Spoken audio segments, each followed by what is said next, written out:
حضرت لقمان حکیم نے اپنے بیٹے کو کہا 3 نصیحتیں تجھے کرنے لگا ہوں، یہ 3000 نصیحتوں کا خلاصہ ہے، اور ان میں بھی 2 کو یاد رکھنا، 1 کو بھول جانا۔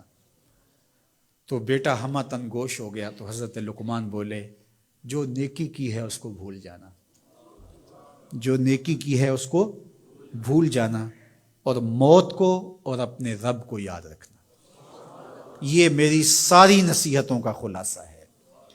جو نیکی کی ہے وہ بھول جانا، چاہے وہ کسی شخص کے ساتھ کی ہے، چاہے وہ نیکی عبادت کی صورت میں ہے، چاہے وہ ریاضت کی شکل میں ہے، خدمت انسانی ہے، کسی رشتہ دار کے ساتھ نیکی کی ہے، تو کہا بھول جانا جس طرح کی ہوئی نہیں ہے۔ حضرت معاذ بن جبل رضی اللہ تعالیٰ عنہ حضور کے روضہ انور کے سامنے بیٹھ کے رو رہے تھے۔ حضرت عمر گزرے تو پوچھا اے معاذ کیوں رو رہے ہو؟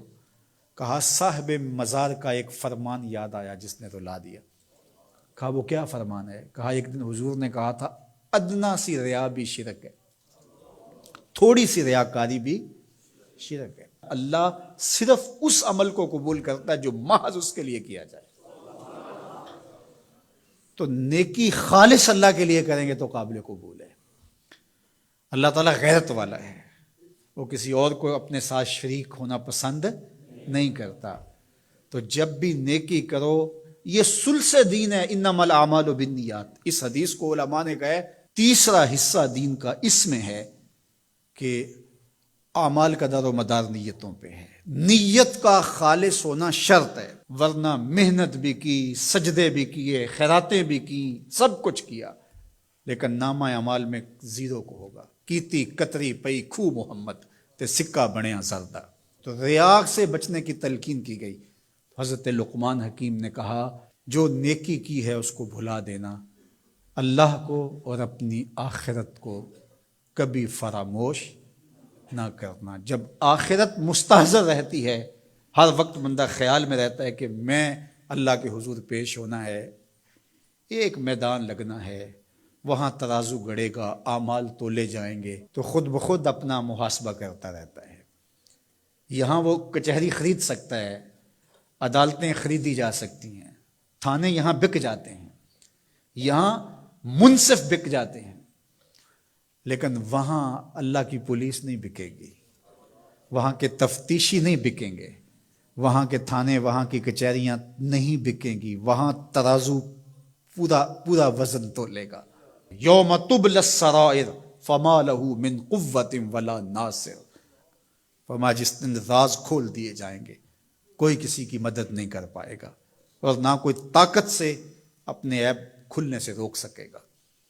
تو جب مستحضر ہوگا کہ میں اللہ کے حضور پیش ہونا ہے، ایک کچہری لگنی ہے، ایک عدالت لگنی ہے۔ آج مکار آدمی، جھوٹا آدمی، خائن آدمی، بد کردار آدمی بچ کے نکل جاتا ہے، عدالتوں کو چکمے دے جاتے ہیں لوگ، عدالتیں خرید لیتے ہیں، دھمکا لیتے ہیں، سب کچھ ہو جاتا ہے اس دنیا میں۔ طاقتور کی کوئی بات نہیں کرتا، کمزور پھٹے چڑھا دیے جاتے ہیں، لیکن ایک عدالت ایسی لگنے والی ہے جہاں انصاف ہوگا، جہاں عدل ہوگا۔ تو اس لیے کہا کبھی اس کو فراموش نہیں کرنا، اور دوسرا اپنے رب سے کبھی بھی غافل نہیں ہونا۔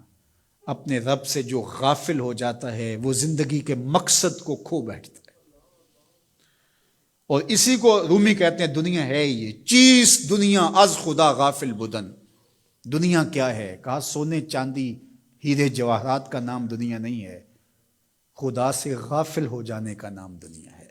تو اس لیے اللہ کے ذکر سے، اس کی یاد سے، اس سے کبھی بھی غافل نہیں ہونا چاہیے۔ اور اگر کوئی اس سے غافل ہو گیا تو سن لو وَلَا تَكُونُوا كَالَّذِينَ نَسُوا اللَّهَ فَأَنسَاهُمْ أَنفُسَهُمْ أُولَٰئِكَ هُمُ الْفَاسِقُونَ۔ کہا ان لوگوں کی طرح نہ ہو جانا جو خدا سے غافل ہو گئے۔ تو جب وہ خدا سے غافل ہو گئے، اللہ نے انہیں ان کی ذاتوں سے بے خبر کر دیا۔